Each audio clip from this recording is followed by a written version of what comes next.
Hey all, and welcome back to Fuzzy Ducksy Gaming and the next episode of the Mageblood Hunt. Now this should be the penultimate episode. This is 12 hours I think on since the last video.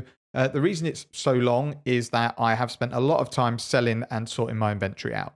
So there's not a huge amount to cover this episode in terms of mapping content because I've just carried on doing the same sort of strat I was doing before because it's making me decent money.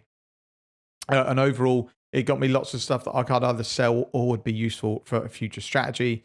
So that's carried on with the income ticking in. But I did desperately need to sort my inventory. It got way out of control to the point where it took me about 3 hours to sort it all and sell it all. And that was a pain, and I'm definitely not going to let that happen again. But in terms of what we're left with in currency, we've got 135 divines. We have 3,450 chaos. We've got obviously the headhunter. And then we've got a ton of scarabs and other bits and pieces that we could sell. So in terms of the value, it's the divines plus this, plus my headhunter, is about what I would need to buy the apothecary cards to get my Mageblood. But there's not much point just getting a Mageblood because I need the money to get the flasks and I need mapping currency to be able to go and do whatever strat I want to do with my fresh new Mageblood build. So that's the reason it's the penultimate episode.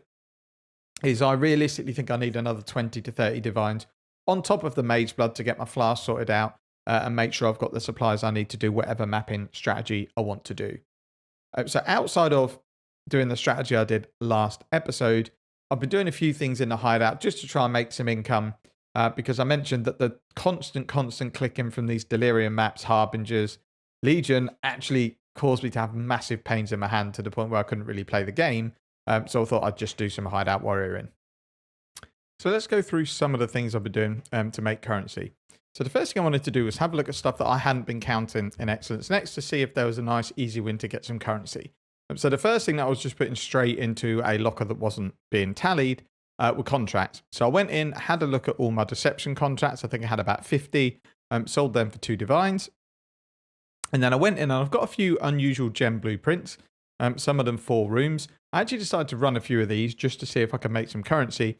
And they were pretty good money because the lenses that come out of them are worth a lot of money. And then you can get some gems that are worth multiple divines. Overall, I definitely made currency. I probably made about 60, 70C to 100C per blueprint. But I don't really know the gems market very well. So I was having to price tech every gem at the end to see what one was the best to get. And it just took too long in the end. So I've knocked that on the head. I might bulk sell these later on. So that's the first thing I went through. Ignore these rogue markers here. This is what I've collected so far. These were from my actual normal playthrough. So I don't know what rogue markers are in bulk. Probably not a huge amount, I wouldn't have thought. Yeah, so we've nearly got a divine's worth of rogue markers there. So again, that's more passive income that I haven't been counting. Next, I went over and looked at the maps that I'd collected. So if we go down to T16s, I actually had 25 Vile Temples, and these sell in bulk. You can get around 16 to 18 maps per divine. So I bulk sold some of them for a divine. I had some synth maps that I've sold. I'm keeping my Guardian maps for now, but they did have some synthesis maps that I sold. After that, I went into my essences, had a look at my deafening ones, and then re-rolled any of the weaker ones in Harvest, because essences are now at a point where if you've got enough in bulk, you can charge a lot of money for them, because people might be doing crafts that take 100 essences, 200 essences on average to hit. It's a pain to buy all of them. So the more you've got, the more you can charge for them, essentially. So I re-rolled all of my bad ones into good ones. I've still got a few for sale, but nothing too bad. I've got some deafening essences of rage left to sell, some scorns, and some greeds. Everything else is sold. And then I went and I bulk sold my emblems, which we've still got a fair few of. We've still got like 5 full sets and lots of extras of the other ones. And I got a few divines for them. So we're sitting on quite a nice amount of currency, and we got a nice bonus of currency for just sorting out some things that were well overdue. So outside of that, because I've been farming Delirium, I thought I might as well craft on some of the cluster jewel bases that I've had dropped. I don't want to do anything too complicated or too expensive. So the main ones I've been concentrating on are medium crit and medium projectile clusters, because these are fairly easy to roll a decent combo just using alterations and regals. So we've got 2 projectile ones and a crit one for sale. Now the ones that are maybe the most money, they're not a ton of money per actual cluster jewel, but for the profit you make, it's about a 500% profit you make on these cluster jewels and it is the armor enduring composure ones.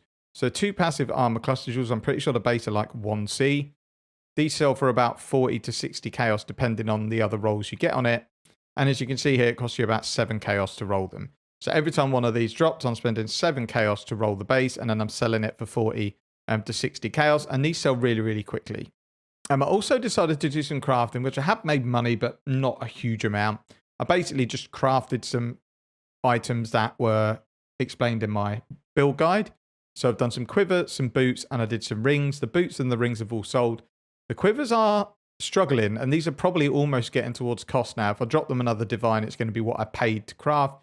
So I think we're going to break even on these, but everything else I crafted sold pretty easily. We've got a few alt quality gems sitting here from the heist that I'm waiting to sell. A couple of these emblems, which probably aren't worth anything. And then I also spent about an hour running some 5-ways because I had so many emblems. I thought, they don't sell for a huge amount. I might as well run some. And the main reason was I got my character to about 80% of the way through level 99 and thought rather than risk him dying in quite a juiced map, I'd rather just put the character through some 5-ways and get him to level 100. So I did that. Obviously got tons of Legion jewels along the way. These are all priced like randomly. I just basically priced them all at like 3 divines and then just lowered them bit by bit. I think I've made 5 or 6 divines from selling jewels. All the rest are left unsold.